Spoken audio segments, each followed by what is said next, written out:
Oke, kita lanjut ya videonya. Jadi ini dua buah bohlam untuk Innova Reborn ya. Tapi di order orang yang berbeda. Yang satu order low beamnya untuk tipe G, tipe H11 ya. Yang satu lagi di order untuk high beamnya karena tipenya tipe V atau tipe Q ya. Nah, kita bahas dulu ya. Ini untuk low beamnya. Low beam. Low beam itu adalah lampu dekat ya. Kalau ini lampu jauh. Jadi lampu jauhnya itu tipe HB3 untuk di Innova Reborn ya. Kalau lampu dekatnya tipe H11 ya. Jadi lampu Toyota Innova itu antara low dengan high terpisah ya. Jadi low beam dengan high beam bohlam yang berbeda tapi dengan spek yang sama. Ini bohlam low beam. Low beamnya menggunakan H11 ya, 30 watt, 3100 lux, terang 3 kali lebih daripada bohlam aslinya yang halogen. Ini Kelvinnya 5500 Kelvin ya, putih ke kuning masih tembus hujan. Ya, H11 tipenya. Ya, kalau yang ini adalah HB3 tipenya ya, HB3 ya. HB3. Jadi 9005 untuk high beam. Nah, ini di order untuk mobil yang terpisah tapi yang satu ordernya high beamnya, yang satu order low beamnya. Ya. 30 watt 3100 lux ya. Sama bohlam ini sudah dirajut oleh nilon driverless jadi tinggal colok. Ada yang bilang katanya bohlam yang saya jual jelek tanpa driver, tanpa balas, jadi bohlam tersebut menjadi tidak awet. Menjadi cepat panas. Ya. Itu cara-cara untuk mengcounter jualan saya, black campaign jualan saya. Tapi sebenarnya kita nggak mau berdebat di soal itu. Buat anda yang bisa berpikir dengan jernih, kalau nggak bisa berpikir dengan jernih ya nggak usah ditanggapi omongan saya. Jadi driver itu, balas itu di LED ini ada. Kalau dia tidak ada driver, LED ini tidak bisa nyala. Kenapa? Driver itu artinya adalah sebenarnya kalau di HID terkenal dengan balas. Ya, kalau di LED ngomongnya driver. Tapi sebenarnya apa sih alat itu? Alat itu adalah untuk menurunkan tegangan karena tegangan input di mobil 12 volt. Sedangkan LED ini butuhnya 6 volt. Jadi dari 12 ke 6 volt. Makanya ada yang namanya driver atau balas atau komponen elektronik. Di mana komponen elektronik itu adanya di dalam. Ya, inside. Kenapa? Inside, kenapa tidak di luar yang ada kotaknya? Karena ini teknologi terbaru. Ya, segala sesuatu komponen elektronik makin mengecil seiring perkembangan zaman. Makanya kenapa kalau Anda penggemar gadget ya, lihat prosesor MediaTek, prosesor Snapdragon dia ada 720, 760, 820, 840, makin gede nanonya.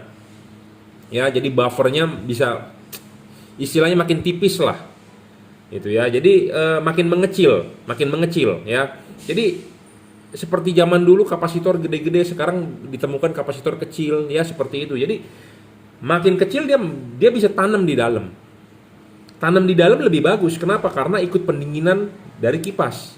Sedangkan kalau Anda yang taruh drivernya di luar, biasanya kotaknya doang itu panas, tidak ada heatsink lagi, panas, cepat rusak ya. Nah, kalau ini di dalam inside, jadi lebih memudahkan Anda dalam hal pemasangan dan Anda lebih ringkes tinggal colok. Itu tujuannya sebenarnya ya. Dan ini sudah dirajut oleh nilon. Biasanya kalau LED yang ada driver dia belum dirajut oleh nilon karena teknologi lama, teknologi jadul, kabelnya belum dirajut oleh nilon.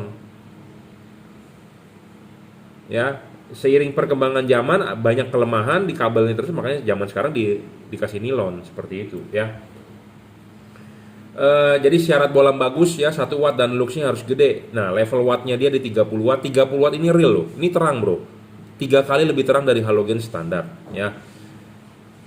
Banyak yang bilang di kardus ditulis gede-gede tapi kenyataan realnya tidak sampai. Jadi Anda jangan sampai dibohongi ya. Ini real 30 watt diukur berdasarkan menggunakan wattmeter ya. Luxnya adalah 3100 lux ya. Lebih terang 3 kali daripada halogen. Nah, syarat kedua harus stabil. Jadi udah 30 watt ya 30 watt. Banyak LED yang 60 watt awalnya, 50 watt awalnya, 40 watt awalnya, tapi setelah dinyalakan 5 menit, 10 menit stabilnya hanya 20 sampai 25 ya. Jadi bohlam tersebut juga kalau diadu dengan yang 30 watt real ya tentu menang yang 30 watt real. Ya, mereka awalnya doang menang, tapi kalau setelah jalan lama letoy, intinya seperti itu. Jadi kalau saya lebih baik menjual yang dari awal sampai akhir stabil, ya. Ketiga adalah adjustable, ini penting. Jadi nanti pasang vertikal ya. Ini adjustable ini adalah untuk mencari sudut. Bisa didorong maju, tarik mundur ya. Anda kalau untuk yang tipe HB3-nya lampu jauh bisa disetting spot dan float. Jadi Anda bisa tarik mundur bolamnya, Anda bisa dorong maju ya, seperti itu. Jadi buat Anda yang sudah beli, Anda butuh konsultasi pemasangan, silakan WhatsApp saya 0898 269 3838 ya. Sama ini juga adjustable, nanti masang harus vertikal ya. Jangan lupa harus vertikal, tidak boleh miring. Syarat keempat, serviceable. Bolam ini bisa diservis dalam arti chipnya kalau rusak mati bisa diganti ya. Kelima, bayangan gelap. Bolam ini bayangan gelapnya kecil, semuanya kecil. Kenapa kita butuh bolam yang bayangan gelapnya kecil? Karena halogen itu 360 derajat. Nah, ini bayangan gelapnya kecil, bro. Tuh, lihat di tembok, tidak ada bagian gelapnya kan. Gelapnya hanya remang-remang. Nah, ini boleh dibilang bolam ini 360 derajat. Makin bolam ini sinar 360 derajat makin bagus. Tapi kan karena di sininya kan pasti kan kosong. Ke sini kosong. Karena batang. Nah, tapi karena chipnya ada lensa membantu pembiasan ke depan, membantu pembiasan ke belakang, ya, seperti itu. Jadi makin 360 derajat, makin tidak ada bayangan gelap, makin bagus. Ya, syarat selanjutnya adalah tidak storing. Bolam ini tidak storing ya, tuh kecil juga ya, remang-remang. Bolam ini tidak storing ya. Untuk Innova ini penting. Kenapa? Karena belakangan ini saya banyak sekali mendapat curhatan ya. Pak, saya habis pasang LED ternyata di dashboard ada muncul servis suruh bawa ke dealer ya. Saya rasa mungkin Toyota ada update ya. Mungkin ada update firmware-nya di ECU-nya atau di komputernya kan. Kalau biasanya kalau mobil zaman sekarang kalau servis ke dealer kan dicolok ke laptop, mungkin ada update ya. Jadi banyak sekali katanya yang sudah mengganti LED katanya muncul error di dashboard ya. Nah, so far so good, LED ini tidak muncul di dashboard ya. Terutama Innova yang baru ya, yang 2021 apalagi, karena makin canggih ya. Kalau mobil Mercy atau BMW sih udah dari zaman dulu, teman. Di mobil-mobil Jepang udah mulai saat ini udah ada tuh seperti itu. Jadi banyak sekali yang mengeluhkan kok bisa muncul indikator itu ya, error. Nah, itu karena LED-nya storing bisa juga ya. Tapi intinya sampai saat ini yang membeli LED ini belum pernah ada keluhan bahwa ada error seperti itu ya. Ketujuh adalah soal pendinginan. Pendinginan dia sudah menggunakan double cooper, heatsinknya ada dan kipas ya. Dan dia tidak ada hubungan dengan antara bagian di headlamp dengan di luar headlamp. Jadi kipas benar-benar ada. Kipas ini kan ditaruh di ruangan mesin. Yang bagian ini, batang ini ditaruh di dalam headlamp. Jadi antara udara di dalam headlamp dengan di ruangan mesin tidak ada hubungan sama sekali. Karena ini sudah teknologi yang terbaru. Anda harus hati-hati jika LED yang ada hubungan udara bagian headlamp dengan bagian ruangan mesin. Kenapa? Karena headlamp Anda bisa kotor karena debu. Ya, ciri-cirinya adalah di sini ada lubangnya. Ada lubangnya. Itu bisa membuat headlamp Anda kotor. Ya, itu teknologi lama. Sistem pendinginan adalah jepit.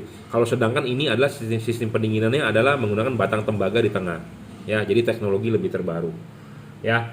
Saya rasa cukup reviewnya. Buat Anda yang sudah beli, silakan WhatsApp saya 0898 269 3838 ya. Anda bisa beli juga melalui Bukalapak, Juragan Lampu, Shopee, F3 Motor Lighting itu oleh reseller saya, Tokopedia, reseller Juragan Lampu, atau Juragan Lampu Jumki Wenas, saya sendiri yang mengelola. Anda bisa order melalui WhatsApp 0898 269 3838. Ya, Anda bisa transfer menggunakan BCA, kita kirim menggunakan JNT. Oke, terima kasih buat Anda yang sudah order. Hari ini hari kesaktian Pancasila ya. Orderan yang akan segera kita kirim. Walaupun tanggal merah libur, kita akan segera kirim. Ya, saya tidak mau menunda-nunda kiriman Anda karena saya tahu Anda sudah beli, Anda mau cepat. Ya, saya juga mau cepat. Ya, pasti Anda juga mau cepat. Jadi kita sama-sama mau cepat. Jadi barang sudah sampai, tolong dikonfirm. Terima kasih.